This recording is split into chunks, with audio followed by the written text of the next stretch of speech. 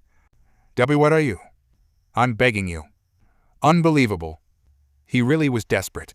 She saw the pain in his eyes as they stole away from Luffy. She saw the anxiety in them.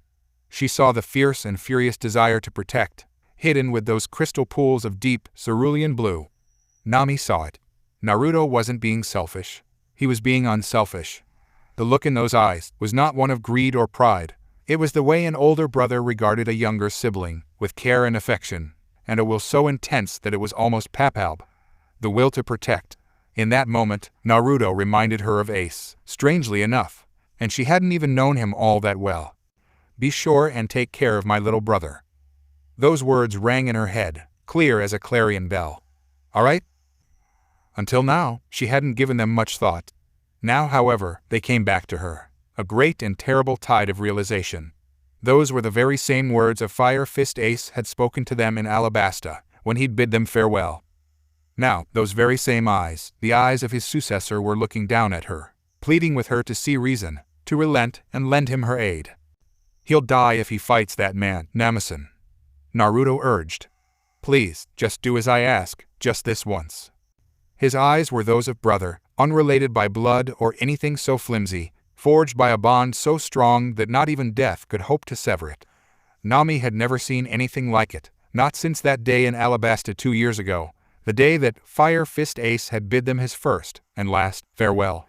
She remembered it as if it were yesterday, that aloof, carefree smile, that grin that spoke of boundless confidence forged by a life of both strongship and happiness. Naruto had those very same eyes, nonchalant in his confidence and supreme in his desire to succeed. And he was still holding her hands, Nami realized. Why is that I don't mind, all of a sudden? They were warm even through the gloves. They were strong hands too, calloused but not rough, the hands of a man who had worked all his life. They were the hands of a man who wasn't afraid to get those hands dirty. They were the kind of hands that she could imagine holding her, wrapping his arms around her crap. Nami slammed the lid shut on that train of thought before it could escape. Close. He was too damned close. Naruto was standing close enough to her that she could feel the heat radiating off of him in waves, infusing her with warmth and strength, and at the same time, weakening her resolve. He wasn't asking that much of her, surely? She could feel the sweat perspiring upon her brow as he waited, as she considered his proposal. All right. Nami realized that she'd relented and begrudgingly acquiesced that she'd been beaten. For some reason or another, she just could not bring herself to refuse him. Arigato. He smiled then, and it was a smile of such relief that Nami felt her heart flutter. For a moment, it looked as though he might embrace her, such was his glee.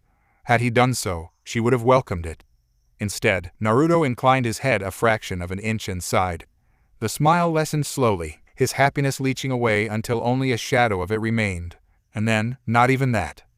Just keep him busy for a minute or two.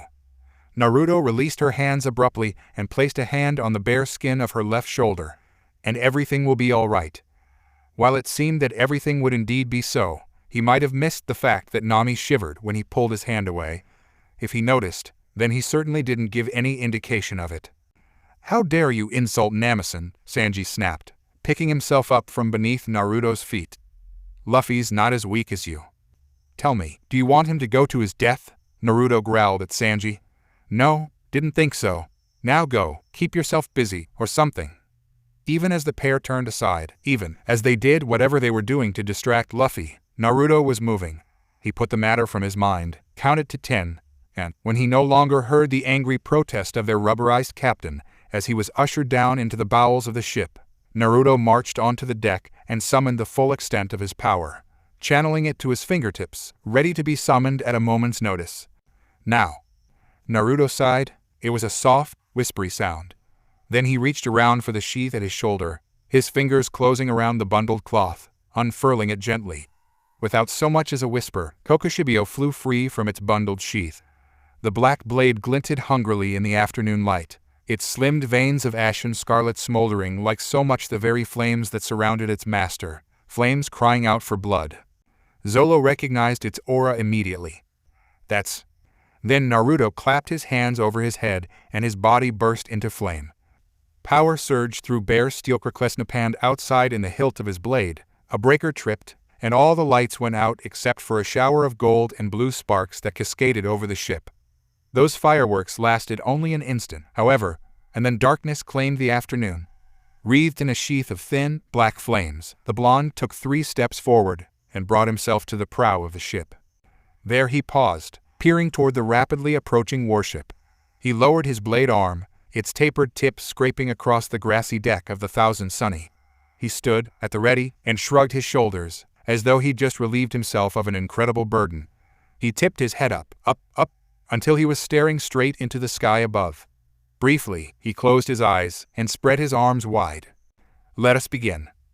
When they snapped open again, they were a blazing, blood black. And not a moment too soon. Susanoo, he whispered, as if the name explained the calamity surrounding him.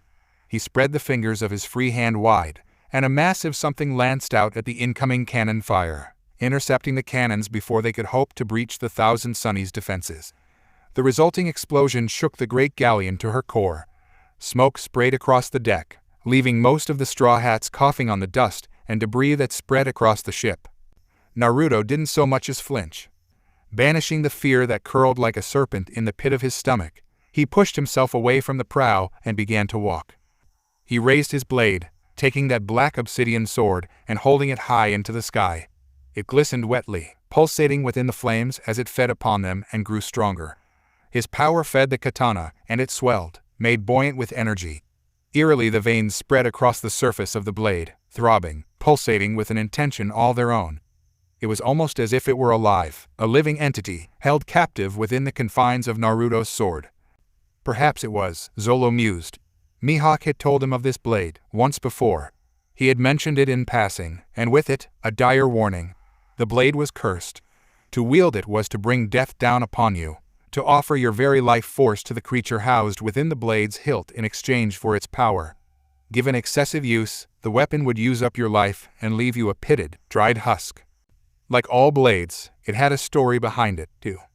The cursed sword Kokushibyo, Mihawk had explained. One of the most powerful blades in existence, and quite possibly, a flawed creation. I know not who created that blade nor the purpose for its forging, save that within that sword was sealed an ancient demon, said to be the harbinger of the world's end. The last known wielder of that weapon, in a final act of spite, tricked a great spirit into taking the shape of his sword as its vessel. Once it had done so, he bound and sealed it within the sword, but not before it took his soul to the underworld, leaving it forever trapped within. It is said that the veins of laid upon the blade are the demon's tears, staining the steel even after all these years of captivity. Is it really that deadly of a blade? Zolo asked dubiously. The silence was deafening. Is it? That would depend entirely upon the wielder, Mihawk acquiesced. But in the wrong hands, such a weapon could destroy society as we know it, or so the legend goes. Then he sighed, waving the matter aside with a FLCK of his hand. Do not let it distract you, Roronoa. The weapon, if it does exist, is a relic. Long since lost to the abyss, and it has not been seen for many an age. Put it forth from your mind, and let us return now to your training. Unbelievable. He was looking at a blade straight out of legend, wielded by a man of fire, whom no sword without the aid of Haki could ever hope to reach. The ultimate weapon, the ultimate challenge, and the ultimate warrior, neatly wrapped up in one voraciously violent package. Oh, and then there was the matter of that bloodthirsty sword of his, was rumored to hold its own sentience. Lovely. Absolutely free-frickin' lovely. A demon sealed within a sword, huh? Now that Zolo actually thought about it, it was rather ... interesting. Imagine the techniques one could glean from such a being. What kind of legendary arts you could master, when you had an ageless entity from which to learn.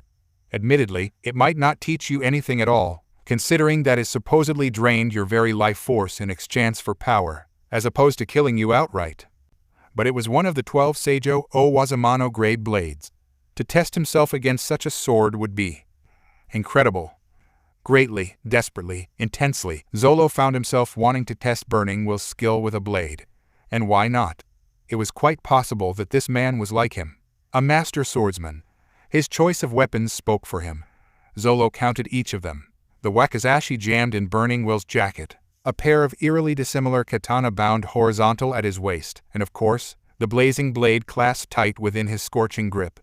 That made for a total of 4. Burning Will was a yonto for sword wielder. But how did one wield 4 swords? Idly Zoro wondered if Burning Will wielded 4-blade simply because it was widely known that he wielded 3. Wait a second. Would he do that, simply out of vanity? Well, his reputation spoke for itself in that regard. Would the man who put Marioa to the torch and stormed Impel Down really want to showboat any more than he already had? Of course he would. Irked by the prospect of such a thought, Zolo touched his hand to one of the 3 hilts resting at his own waist. TCH. In the end, it was quality that counted, not quantity. As if sensing the small amount of killer intent leaking toward him, Naruto turned toward Zoro and seized at his head. He stopped in his tracks, his face slowly appearing over his shoulder as he curiously regarded his fellow Nakama.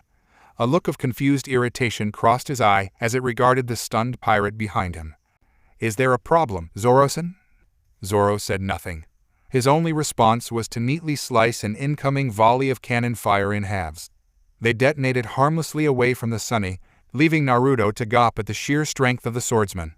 Likewise, the rest of the Straw Hats had taken to defending the ship, though why Frankie had yet to release the undersea bag remained to be seen, a fact which Naruto remained very much grateful for.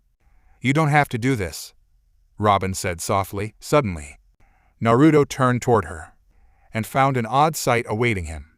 Luffy was being tickled half to death by the powers of the Hana no Mai. Such was the reason he had not yet interfered in the defense of the ship. It was almost laughable, no, it was laughable, literally, and he would have laughed too, had not her gaze pinned him to the deck. There was no humor in her gaze, not this time. She knew the like of what he would be facing on the flagship, and she knew that he would likely be facing it alone. "Oh, Robin." Fleetingly, longingly, painfully, his gaze locked within her own. She alone knew the depth of what he would be facing.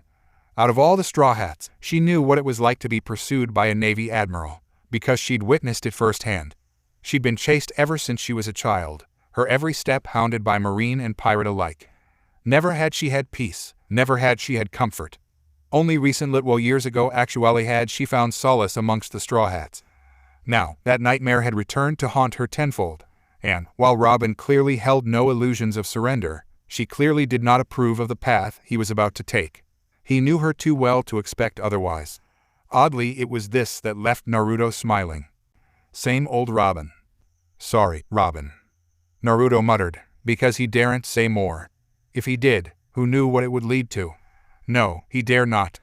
This was something he had to do, and he had to do it alone. It was not for pride as she suspected, it was worse than that. Much worse. This was for revenge. He'd attacked Marioa 2 years ago, not just to free his friend, but in the hope that a certain admiral would come to stop him. He'd stayed behind, and he'd waited for them to send their best as they had at Impel Down. He'd been waiting for them to send Akinu. He'd been certain that he would come, and how could he not?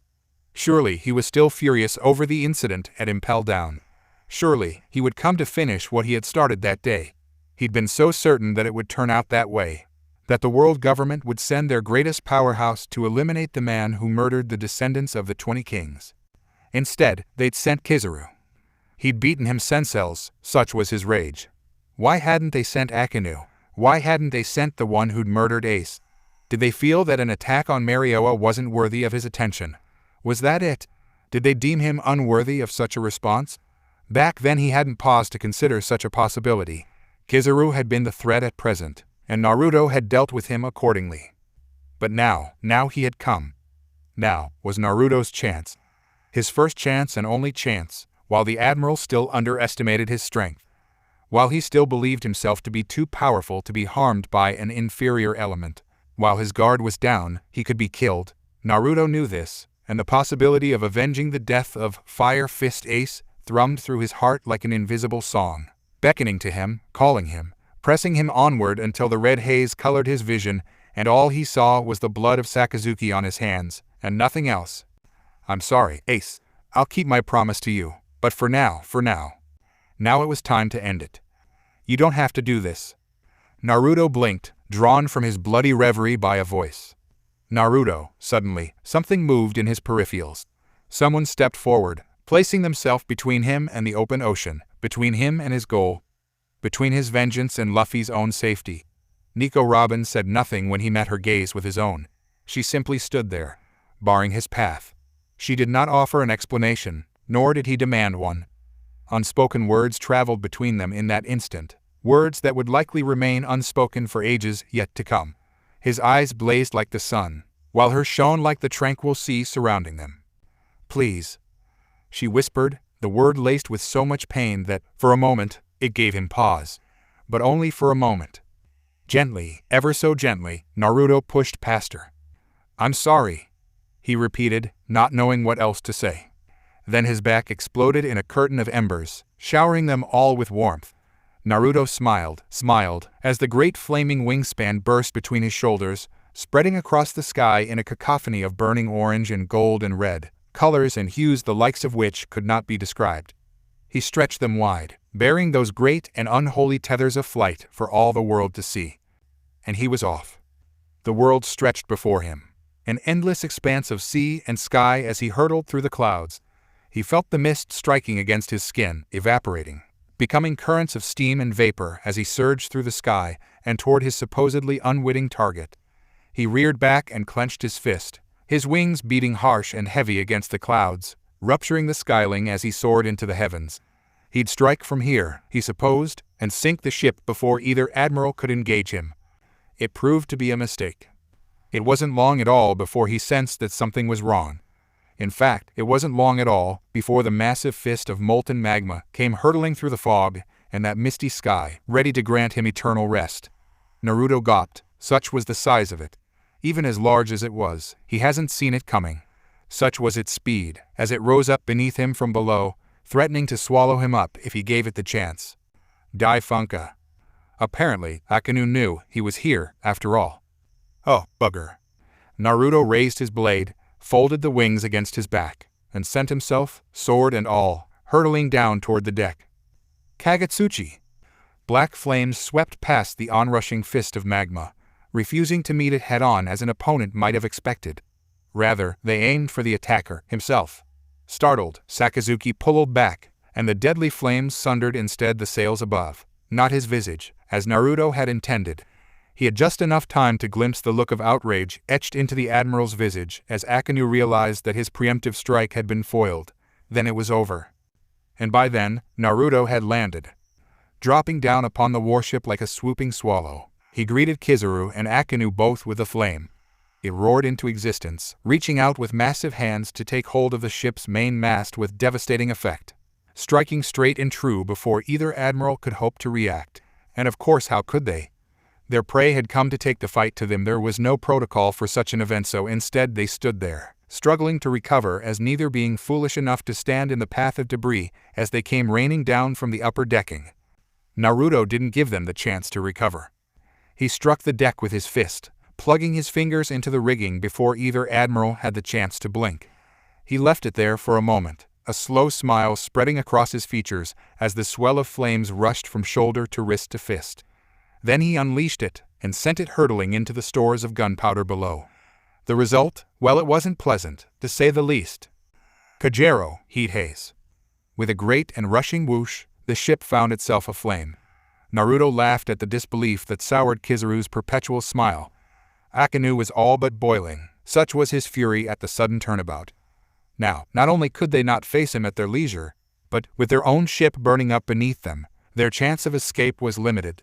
Already, the Marine's lucky once were throwing themselves into the water, and a chance few even managed to procure a lifeboat or two, lowering it into the water before the flame consumed them, as well. Naruto ignored them. Let the fools run. He had bigger fish to fry. Starting now. Naruto turned and flung a wall of fire between himself and Akinu. The Admiral didn't even blink. Resolute, he stalked forward and through the flames as if they were nothing but kindling to him, his powers rendering him all but impervious to it, passing through the fire and the flames unharmed. And into Naruto's heel. Star snow, whole planets exploded before Sakazuki's sight. The left side of his face burst into a curtain of violet and indigo hues. He blinked them away, and Naruto reared back before him, seized the lapels of his jacket, and, with every fiber of his being, hurled the hulking Admiral over his shoulder and into the ruined stump that was the main mast. Then, as the Admiral bounded back to his feet, Naruto gestured, and a curtain of flaming debris brought the rigging down between them. He took no pleasure from this, small victory though it was. He knew that such petty impediments wouldn't be able to hold the Admiral for long, and he was loath to face both two Admirals together. All the more important that he ended this before. Yasukani no Magatama. Naruto turned his gaze skyward as a sea of blinding jewels swelled before his vision. He stole a glance back toward the Thousand Sunny, pleased to note that the cannons had ceased their bombardment of Luffy's beloved vessel. Good. Just a little longer, then, just a little while longer. Then he could call off this farce and God willing beat a retreat for fear of accidentally being left behind. But now, for now, that won't work. He scoffed as the Bejeweled lances jolted toward him, scoffed as they lanced through the fire, through him, and scoffed as they obliterated the deck where he stood. The galleon groaned beneath him, the wooden beams protesting against the strain inflicted upon them as they were sundered even further, and yet, miraculously, it held together. He swept forward before it could decide otherwise, the flames spurting from his heels, FLC curling forth from his fingertips, and bringing him within striking distance of the airborne Admiral, much to the latter's surprise. With a furious snarl, Naruto brought Kokushibyo crashing down. Strong. Kizaru caught its edge with the tip of his pinky finger. Naruto's eyes bulged. What? Aren't you a little young to be playing the hero, Naruto-kun? Kizaru smiled, sneering as the blonde struggled to prevail against the solitary digits stalling him. Stalling us isn't going to get you anywhere, you know. That is, unless you're planning to sacrifice yourself. I could say the same to you. Naruto snapped back, flinging his blade aside and thrusting his arm forward, fingers splayed. Too late, Kizaru saw what he'd been planning. Too late, he felt the boy's fingers close around his chin, his face, his visage, and hold them fast.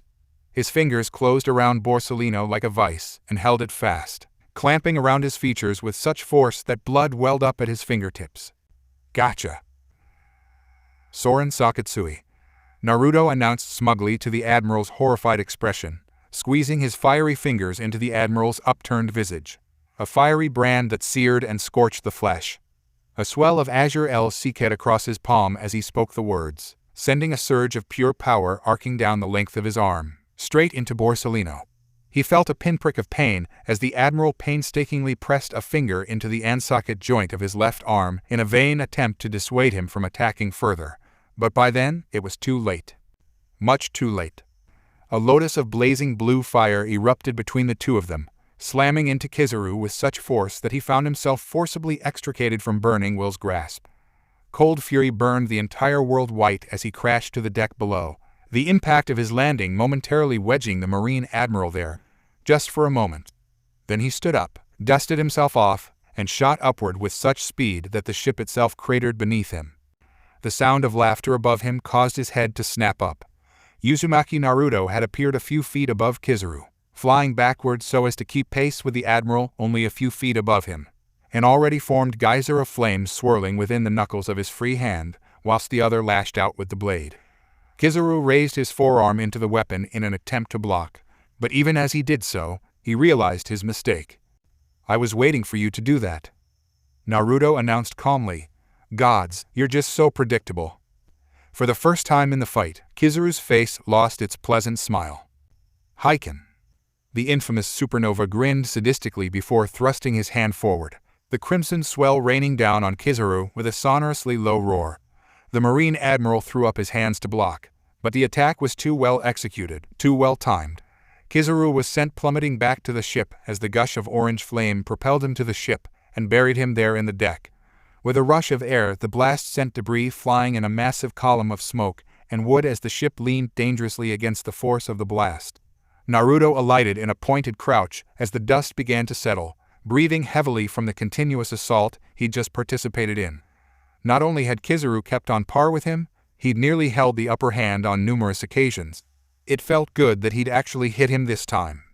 The undeniable shadow of Borsellino slowly became visible as the airborne debris dissipated. Naruto swore. That wasn't very nice of you, Naruto-kun. He hissed, gesturing the ruined pile of glass and metal that had been his spectacles. "You went and broke them on me again." Naruto opened his mouth to reply, "Ryusei Kazan," and skipped backwards as massive fist of magma mashed the rail he'd just been standing upon. Another blast was immediately forthcoming, and this one found its target. He kicked off his sandals as the roiling wave of molten death found his feet, nearly losing his toes in the process.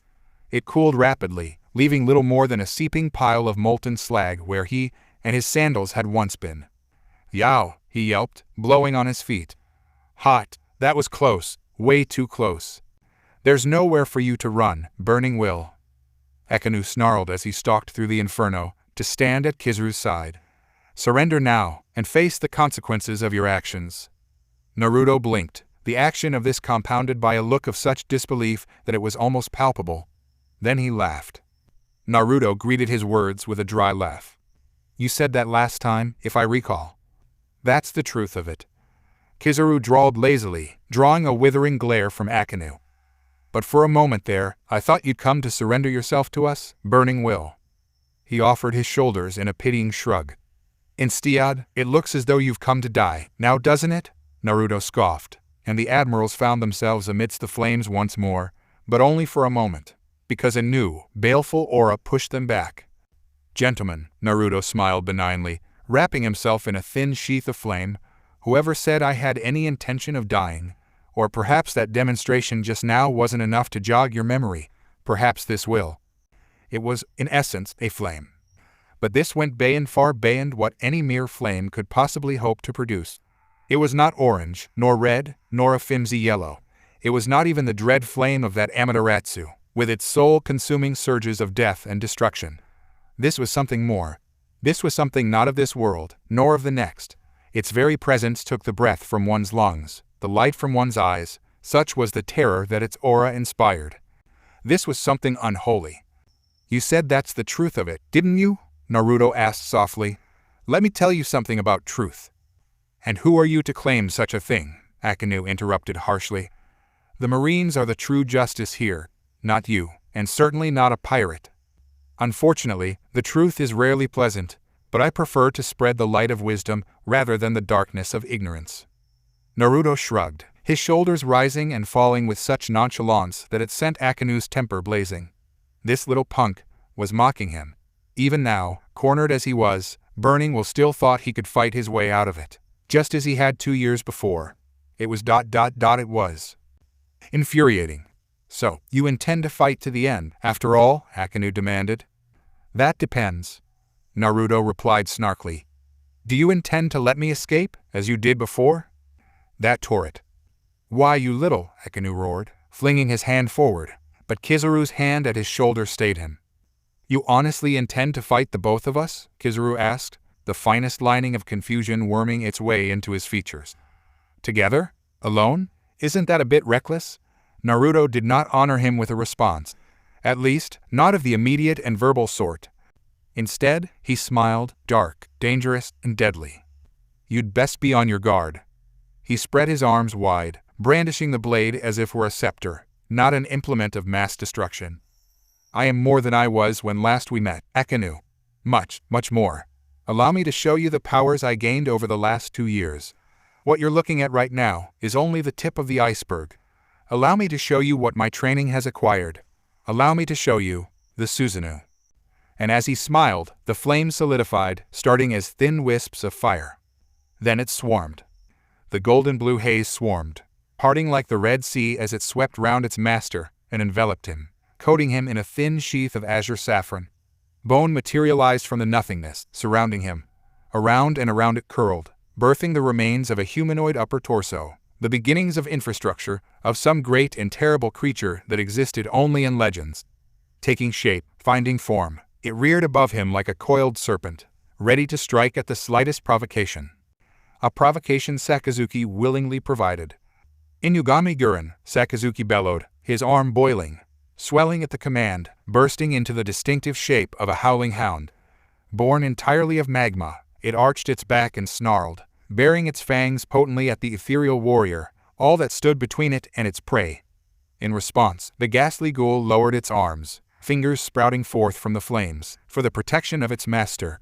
A shield burst forth from the limb, snapping into place between burning will as the hellhound lunged at him, its slavering maw hanging loose and gaping wide. Useless, useless, useless. Naruto laughed, and let the flames flow around him, taking on new shape, new form, until a wall of bone and fire erected itself between Akinu and himself. And still the dog of death, the hound from hell, surged forth to swallow him whole.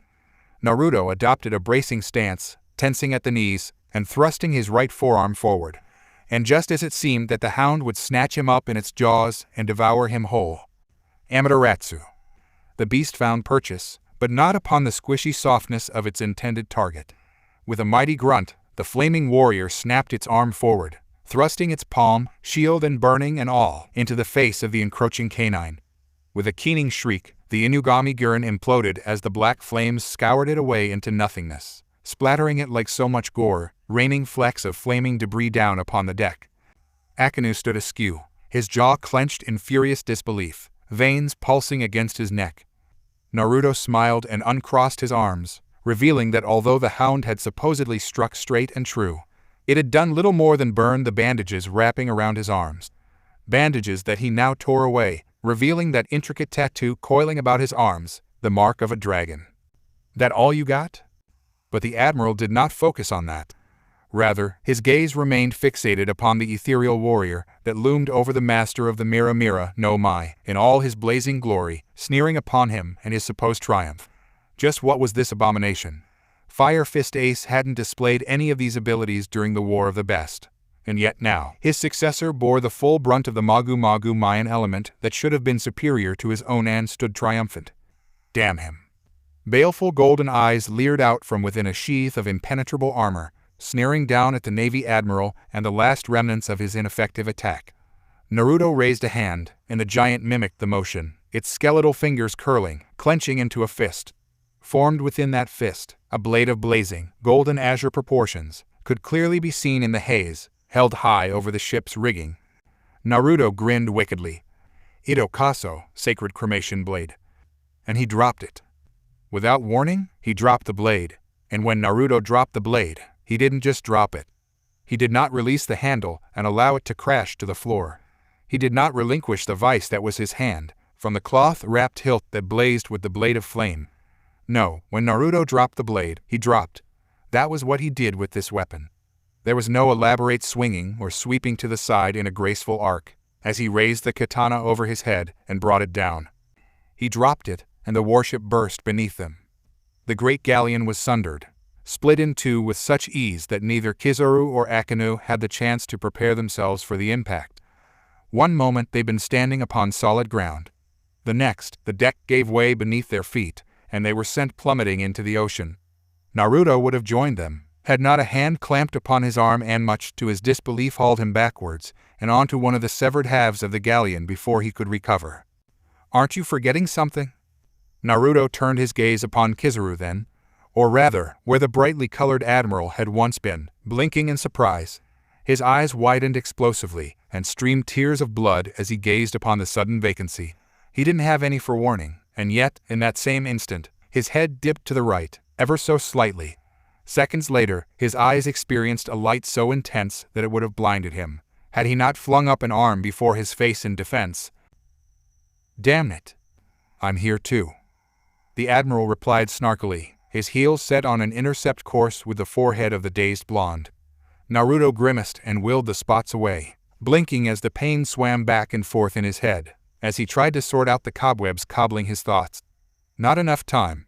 There was no way to block, not enough time to dodge, not without sustaining some sort of injury in the process. And with the ship falling apart around them, with Akinu bearing down on him about to take his head off, he wasn't going to make such an attempt. And so, Naruto reached out, blindly, fumbling, searching for some sort of presence, some sort of handhold, and, as luck would have it, he found one. Through the corner of his eye, he saw Akinu, clawing his way back up the ship, saw him, as the Admiral's eyes narrowed in disbelief. Because Burning Will had done the one thing that no one, not even Gold Roger, had ever done before. He'd moved faster than the speed of light. Naruto's hand clamped down around Kizaru's ankle, stopping the Admiral's kick cold. Most unwise. Naruto grunted, not bothering to mince words as he crushed the ankle and bone beneath his fingers. Or did you forget that I could use haki? It felt odd to rely on such a trick again. Dissatisfying, really. He'd done this to Kizaru before, and with ease, too. Then, as he did now, Naruto watched as the pain washed all semblance of smugness away from Kizaru's visage. Watched, as horror dawned in the eyes of didn't pause to savor it, however, because Sakazuki never gave him the chance. Even as he tried to fling the lighter away, even as he slammed Borsalino face first into the decking and released him, Naruto felt it. The first traces of magma stabbing into his flesh. Mugo, Dark Dog. Blue eyes widened explosively as he caught sight of the bubbling arm reared back to strike at his face. He twisted his body to the right, feeling the skin peel from his visage as the broiling appendage passed his face harmlessly by. But he wasn't out of danger yet. Instead of tearing off half of Naruto's face, Akinu rammed that clawed fist directly into another vital area, plunging it into Burning Will's right arm and detonating it explosively. Naruto screamed. Then Akinu's fist found the point of Naruto's shoulder. He wasn't prepared for the laughter that followed, that dark surge of delight. As he looked on, the boy's arm reached up, ignoring his wound to clamp over Akinu's forearm. Impossible, Akinu gawped as his magma tried, and failed to smother the flames surrounding Burning Will. Instead, the tables were turned. Black flames, shadowy wisps the like of which he'd never seen, clung to the magma, where it had scalded away most of Naruto's shoulder. Slowly, inexorably, they crept across the tether of magma tying them together, latching onto Sakazuki with a mind-numbing intensity, with horror dawning in his eyes, with the first vestiges of pain crumpling the outer corners of his mind. Akinu saw, and he understood, the truth of what had just occurred. He hadn't struck the boy's flesh after all.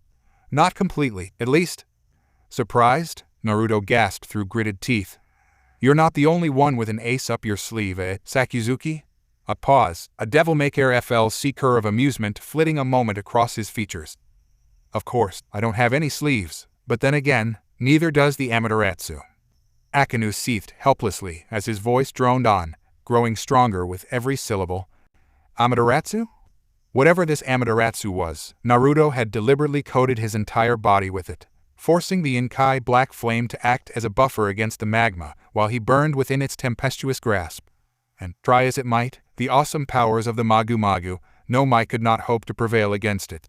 In turn, the hellish flame devoured them, crawling and creeping and crackling across the flesh of its master, leaving him writhing in agony, badly burned, scarred, perhaps, but by no means incapacitated.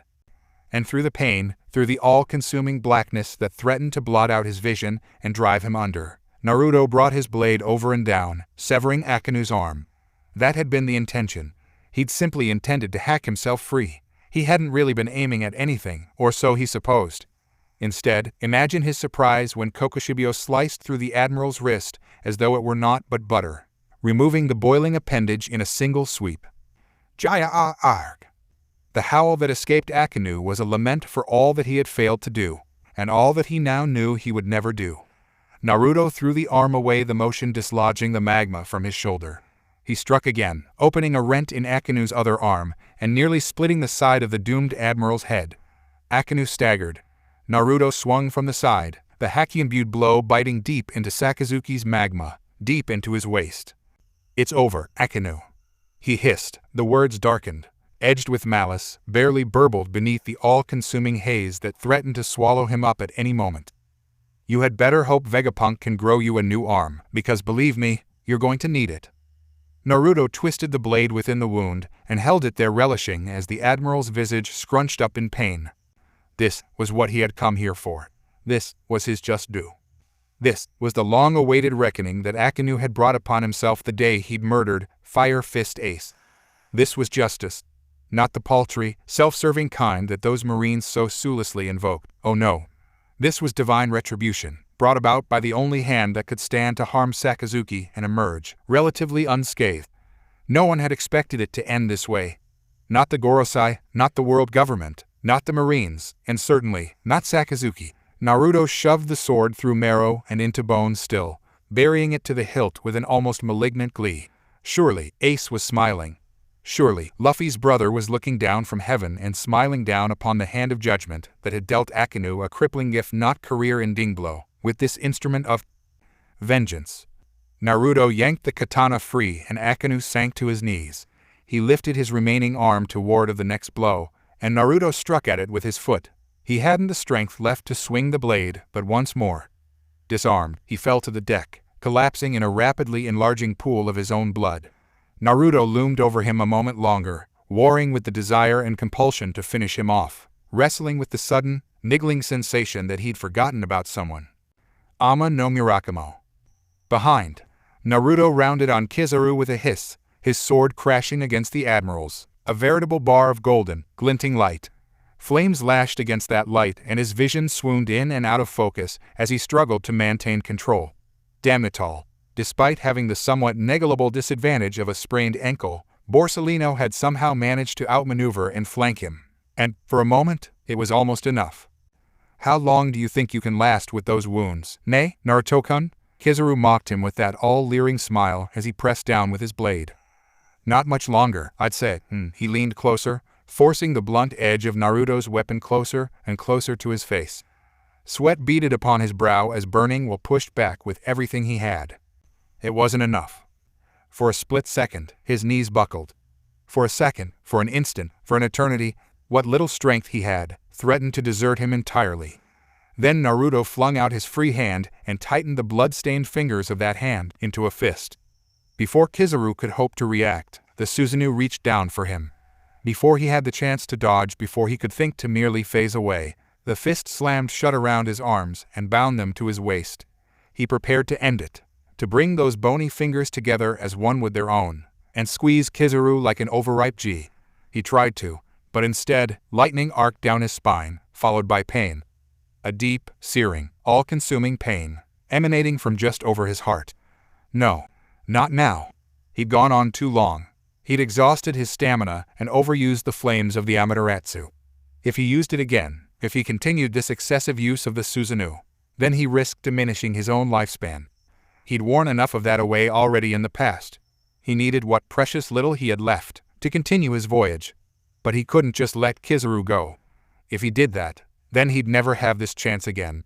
If he released Borsellino now, then the Admirals would only continue to hound him. Heck, they might even send all three of them next time, and he'd barely manage to defeat two. He couldn't let this opportunity escape him, no matter the cost. Bracing himself for the worst, Naruto began to squeeze. Kikiri no Mai. Naruto detected a flash of something sharp and silver in his peripherals, and then, abruptly, he was airborne.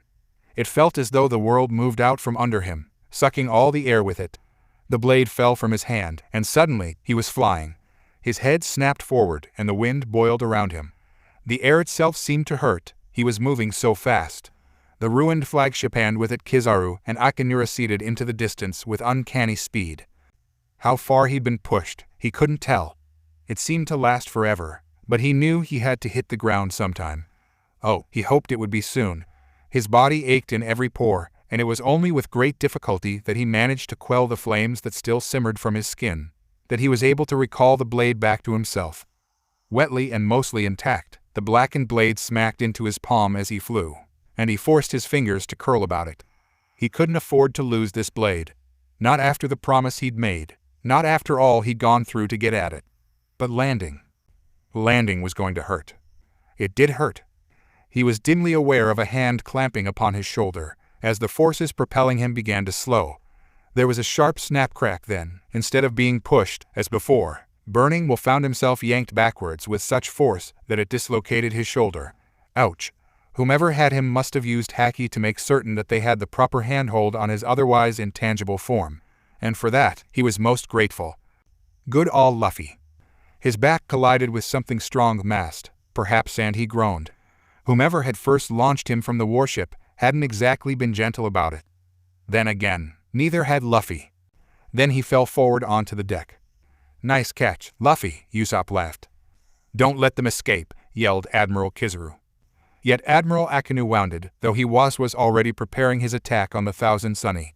Charging his attack, Akinu yelled, Great Eruption! Joining in, Admiral Kizaru was in midair and used his own attack, the Yasakani no Magatama, sending countless deadly light attacks down toward the Thousand Sunny. Yet they were both too late. A wall of fire, black fire, erupted between their techniques and the vessel as it activated its coating technology, the one which Silver's Rayleigh had equipped it with 2 years prior. Magma and light, both were rendered ineffective before the blackened barrier, which, brief though it was, had bought the ship enough time to sink beneath the waves and be lost from sight. Within seconds, the ship was completely surrounded by a bubble-like force field, sinking deeper into the water's abyss with every passing second. Standing upon the ruined wreckage of the flagship, the Admirals could do naught but watch as the Straw Hat flag sank below the waves. And then, that too, was lost, as was the rest of the ship. The Straw Hats had escaped. "Damn it all to hell," Akinu roared in disgust. "They got away." "At least we know where they're heading," said Kizaru. "We might be able to cut them off on the other side of the continent once they leave Fishman Island." "That's not the point, Borsellino," snapped Akinu. "We should have been here quickly to make sure Straw Hat Luffy and Burning Will Uzumaki did not escape us." He winced as the stump of his arm throbbed angrily with that of his pulse. That they'd been defeated went without saying and was left unsaid. And the irony of it all? Burning Will's bounty was only going to increase from this, once word got out. The first man to kill a Tenryubito was also the first man to single-handedly defeat 2 admirals. 2. By himself. It was humiliating, infuriating. It should not have been possible. It was the greatest embarrassment the world government had ever suffered in its entire lifetime. And it was only going to get worse, Kizaru realized, as he helped his fellow admiral off the wreckage of the warship and into a lifeboat. Oh yes, little did he know, just to what extent, how bad this day was going to be. Kizaru knew how badly Akinu wanted to capture the 2 pirates. Due to Luffy being the son of the revolutionary dragon, Akinu viewed him as the most dangerous threat to the world, along with Fire Fist Ace. During the Battle of Marineford, in order to ensure Luffy's destruction, the Admiral had pierced through Jind, straight to Luffy, whom he was carrying after he underwent mental shock upon seeing his brother dead. Everyone was sure that Luffy could not survive that attack, and yet they were wrong. Kizaru was also aware of Akinu's raging grudge against Burning Will Uzumaki D. Naruto. Many months ago, Akinu had captured Naruto and transferred him to Impel Down. Naruto had been sent to Level 1, Crimson Hell due of his bounty being a meager $21 million. However, it turned out to be a complete trick. Naruto had faked his capture in order to get himself inside Impel Down. And to make matter worse, he was a Loja Devil Fruit user, successor of Mera Mera, no Mai, something nobody knew until it was too late. No one knew why, but he immediately fought his way Level 6, Eternal Hell. It was discovered that the reason Naruto had gone to Level 6 was to see Hidden. Hidden had been the leader of the Brotherhood of Kami, a pirate crew of religious fanatics who believed it's their duty from God to overthrow the world government. It is unknown what discussion was held between the two, but it had something to do with a girl named Ayam. Strangely, Naruto left Hidden in his cell, but decided to free Jewelry Bonnie and her crew. Akinu, learning of this catastrophe, quickly returned to Impel Down to stop Naruto and the havoc he had created. However, Naruto had outsmarted the Admiral, brilliantly stolen his personal ship. When Akinu attempted to follow, Naruto simply burned his ship out from underneath the Admiral before he could catch up to the escapees. Akinu would have drowned, had he not clung to the wreckage like a frightened child before being picked up by another ship amidst a horde of raging Sea Kings. It was the biggest embarrassment Akinu had suffered, and personally, he blamed Naruto for it. The boy purposely fools him by allowing himself to capture, and made it look like he was a weak pirate. The image of Naruto's twisted smile of mockery served only to fan the flames of the Admiral's inner rage and determination to capture the blonde troublemaker, and with him, his captain, Monkey D. Luffy. "You will not get away with this, Burning Will," Akinu growled. "I swear it." Yes, Sakazuki." Kizaru sighed, palming his singed visage. "Of course he won't get away with it." And so he sat in undignified silence as they were rowed back to Shabondi. They were not attacked by a Sea King, though he'd have gladly welcomed the chance to kill something, but upon their eventual arrival on the island, they were in for yet another surprise. Waiting for them was a ship of massive proportions, pulled by 2 massive sea serpents. The great galleon cruised through the waters of the archipelago, lowering a sloop for them. The meaning behind such a gesture was obvious. As they disembarked, both admirals realized that they were not alone. There, waiting for them, her face soured by disapproval, was none other the most beautiful woman in the world, and only female member of the Okashichibukai, Boa Hancock. To make matters even more perplexing, she was engaged in a heated debate with none other than Sentomaru, whom she had conveniently picked up some time prior to arriving on the scene. That the two were surrounded by a ring of heavily armored Kyuja pirates made the scene all the more imposing. Like I already told you, Sentomaru explained to Hancock, the situation was insurmountable.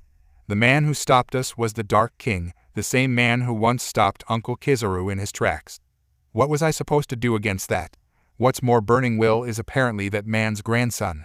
He paid no attention to the sudden pall that fell over the pirate empress and her sisters, instead pressing onward. To make matters worse, he was last seen fleeing Shabondi with Monkey D, Luffy and his crew, though I can't be sure why he would do such a thing. Just a moment. Just now, Hancock began slowly, forcing the words through numbed lips. What did you say to me just now? I said he joined the Straw Hats, Sentomaru repeated his previous statement, and left Sabaody. Before that, Hancock snapped. What did you say to me before that? I said that Burning Will is the grandson of Silver's Rayleigh. Sentomaru grumbled.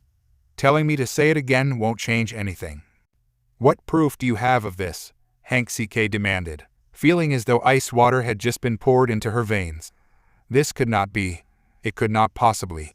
If Burning Will, if Uzumaki Naruto, truly was the grandson of the Dark King, of the man who had sheltered her and her sisters, then she'd made a terrible mistake. A terrible, terrible mistake that she had no way to rectify, should she ever see him again. The Dark King said it himself, and Burning Will acknowledged his word. Sentomaru threw up his hands in exasperation. Every Marine here can personally testify to that, Boa Hancock, as can a number of these pirates. Gods, what more proof do you want? But Hancock wasn't listening. She could see it in the eyes of her sisters. The shock, the horror, the disbelief. Rayleigh actually had a grandson? Oh, but this changed things. If Burning Will truly shared blood with Silver's Rayleigh, then she owed this man a debt. Suddenly, Hinata and Ino's report made sense. It made perfect sense. If Uzumaki Naruto truly was the grandchild of the legendary Dark King Silver's Rayleigh, who had rumor had it lost a lover to slavers, then why not bear such a hatred towards slavery itself? His recent actions certainly demonstrated that in spades. Ever since yesterday, the day in which Uzumaki Naruto had first set foot on Shabondi, the day in which he had single-handedly broken up the slaving ring around the shipyard coating, slavery had all but ground to a halt on the archipelago. Her sources had also reported that the world nobles famed for their lovery of such slaves were nowhere to be found upon the archipelago after that raging and righteous event. Strange. It was almost as if the slavers were afraid to sell and the Tenryubito wary to buy, for fear of bringing the burning demon down on their heads. Burning Will was not known for his leniency in that regard, after all. The prospect of summoning his wrath was simply too great for even the most impertinent of slaver to ignore. And yet his actions of such renown, of mercy towards slaves and spite towards slavers reminded Hancock of someone else. Someone who had once freed her and her sisters from their own bonds of servitude. Fisher Tiger. Oh, dear. Burning Will reminded her a great deal of Fisher Tiger. Granted, he was not a fishman, and, granted, he possessed the powers of the Mera Mera no Mai. But in Hancock's mind, this was where the distinction ended. Here was a man who loathed slavery, who despised it to his very core, who raged against it every day, wherever he went.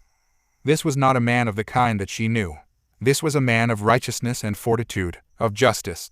And she'd thought that this man was after Luffy. What a fool she'd been. What a... Boa Hancock, Akinu felt his anger abate somewhat as he caught sight of the infamous pirate empress. What are you doing here? I'm rather surprised myself. Kizaru added as he drew up alongside his fellow admiral.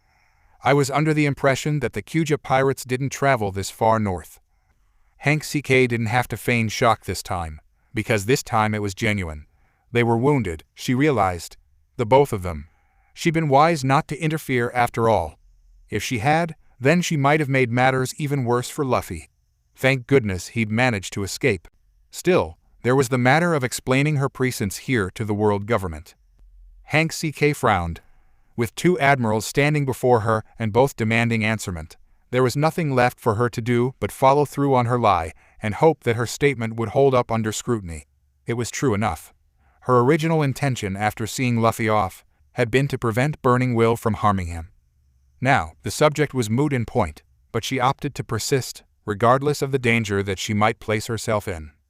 I came here in pursuit of Burning Will. Hank CK lied.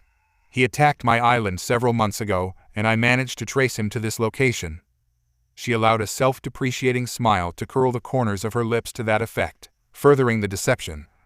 From what Officer Sentomaru has told me of our opponent, my aid would have been negligible at best, given that Silver's Rayleigh personally stepped in to ensure his grandson's departure.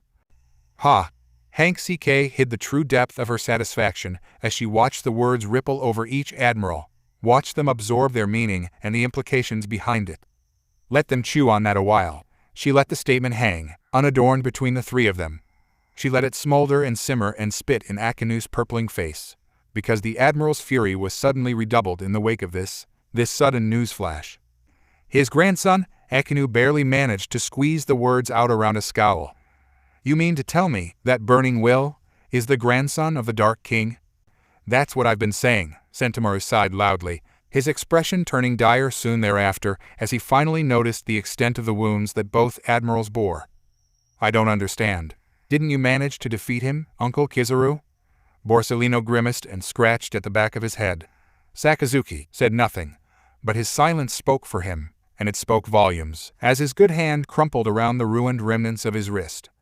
Well, Sentomaru pressed, obviously assuming that both admirals had triumphed. He is dead, isn't he? Not exactly. Kizaru took one look at his fellow admiral and wisely decided to broach the subject at a later date.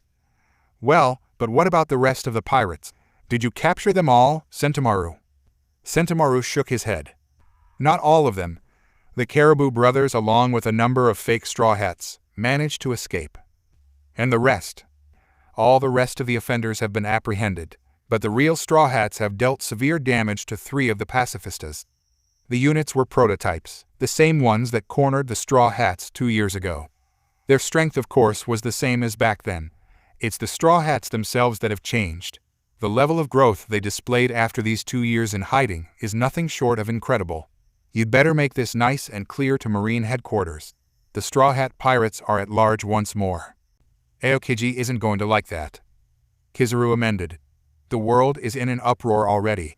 If they think that we admirals can be defeated so easily, there's sure to be more trouble on the horizon, that's for sure. Well, you're right about. Get me a Denden Mushi, Akinu bellowed, the suddenness of his command causing both Kizaru and Sentomaru to jump. I'm putting in a call to the Gorosei, and calling the entirety of our forces together to intercept the Straw Hats in the New World. We'll summon everyone, all of them, including her. Borsellino balked at the mention of her. Surely, Sakazuki wasn't thinking of summoning her to the battlefield? She, admiral though she was, had been expressively forbidden from pursuing Burning Will, despite her delirious desire to hunt down the supernova and kill him. If she was actually allowed to join them in their mission to destroy the last remnant of Gold Roger's era. Oh, this wasn't going to be pretty. Now, Sakazuki-san, Borsellino began nervously, there's no need to be hasty. I did not ask for your opinion, Borsellino, Akinu thundered. Someone, get me that damned snail phone before I tear this ship apart to find it. This was met with little enthusiasm from the Kuja pirates, least of all Boa Hancock. They were, after all, guests on the Pirate Empress's ship. I would thank you not to destroy my ship. Hank CK supplied tersely. We will supply you with a Denden Mushi if you so need one, but in exchange, I'll ask that the 3 of you leave us in peace, not pieces. Now, if you'd be so kind. But of course. Kizaru replied all too cheerily, secretly grateful for an excusito depart. We need to go back to Shabondi and see to the rest of our men anyway. Now don't we, Sentomaru? You have our thanks for your assistance, Boa Hank CK. Sentomaru swiftly nodded his assent to this, also glad to be away from the volcanic Akinu, lest he somehow bring a torrent of magma raining down on their heads. As they departed, Hank CK fought back a blush. Rayleigh's grandson. Despite herself, despite all the chaos surrounding her, the great Pirate Empress fought back a blush. I think I'd rather like to meet him someday.